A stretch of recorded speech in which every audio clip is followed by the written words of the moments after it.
Here's a story about the hardest client I've ever had. Clients with unknown scope are really difficult to work with. So I had this one client where we quoted the scope, they approved it, they told us what their work was like and what we assumed it was like, and we got in there and the business was in complete disarray. We had to recorrect everything, and when you do that, you have to stop the whole team because the team's being overwhelmed. They're like, these people are overwhelming me, nothing is what we thought it was. So we have to stop in that moment and we have to get back to the client and go, hey, this is not at all what we signed up for.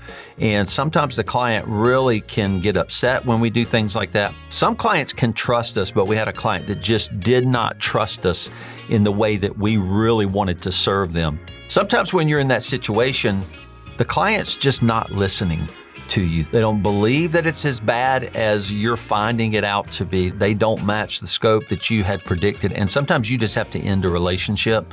And it's really sad when you thought that was going to be a great client. So the point is, when you're working with a larger client, it can be really dangerous, the kind of scope you predict that they need and the state of their business in reality. So you've got to do your due diligence up front with real big clients to make sure your scope matches the service need. We will always try to salvage a relationship with a client like that when we didn't understand the scope. Some of that's on us, and we have to take our role in trying to understand it better. So if you run into a case where the scope is just not matching at all, you're going to have friction with your client. And so you've got to stop and you've got to communicate with them in a way that helps reduce that friction, get you back to a same page situation so that you can actually start to serve them well.